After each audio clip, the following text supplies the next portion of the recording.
நமஸ்காரம் மக்களே.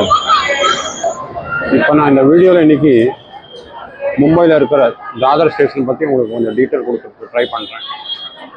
தாதர் ஸ்டேஷனோட ஒரு பியூட்டி என்னன்னா, இது மும்பையில் சென்ட்ரல் ரயில்வேக்கும் கனெக்டாக இருக்குது, வெஸ்டர்ன் ரயில்வேக்கும் கனெக்டாக இருக்குது.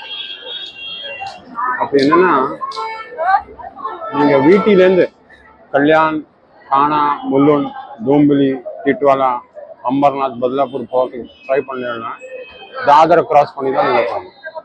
அதுக்கப்புறம் மும்பையில் இன்னொரு ரயில்வே ஸ்டேஷன் இருக்குது, சர்ச் கேட். அங்கேருந்து நீங்கள் வசை, விரார், கோரேகாம், அந்தேரி, போரிவிலி, காந்திவிலி இந்த பக்கம் போகிறதுக்கு நீங்கள் ட்ரை பண்ணீங்கன்னா சர்ச் கேட்லேருந்து தாதர் கிராஸ் பண்ணி நீங்கள் வெஸ்டர்ன் ரயில்வே யூஸ் பண்ணி முன்னாடி போகலாம். அப்படின்னா இது மிடில் இருக்கு.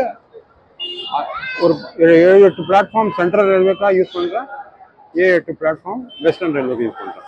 அதே மாதிரி லாங் டிஸ்டன்ஸ் ட்ரெயினும் இங்கே இப்படி தான். சென்ட்ரல் ரயில்வேயோட யூபி, எம்பி, பீகார், சவுத் போகிற ட்ரெயின் அதெல்லாம் வீட்டிலேருந்து கிளம்பிட்டுனா தாதரை கிராஸ் பண்ணி அப்புறம் கல்யாணம் கிராஸ் பண்ணி அப்புறம் முன்னாடி போகலாம். அதே மாதிரி மும்பை சென்ட்ரல்லேருந்து ஆரம்பிச்சதுனாக்கா தாதர் வந்துட்டு அப்புறம் குஜராத் பக்கம் போகிற ட்ரெயின்லாம் நிறையா ட்ரெயின் போகும். ஓகே, தாதர் ஸ்டேஷனில் ஈஸ்டில் வெளியில் வந்தேன்னா ஒரு குஜராத்திக்காரர்களோட டெம்பிள் இருக்குது, ஸ்ரீ சுவாமி நாராயண் டெம்பிள்.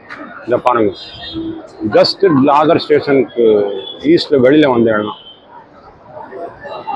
பாருங்க. உள்ளெல்லாம் போகிறதுக்கு அலௌடு கிடையாது. ஸோ அதுக்காக நான் இங்கேருந்து உங்களுக்கு ஃபோட்டோ காமிக்கிறேன்.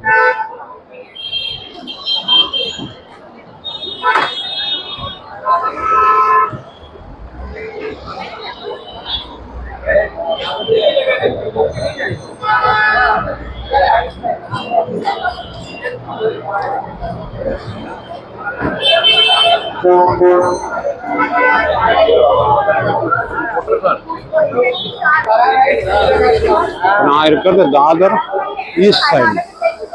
ஸ்டேஷனுக்குள்ளலாம் பர்மிஷன் கிடையாதான் வீடியோ எடுக்கிறது. ஸோ இதை பாருங்க, Dadar east side bus stand இருக்கு, டாக்ஸி ஸ்டாண்ட் இருக்கு.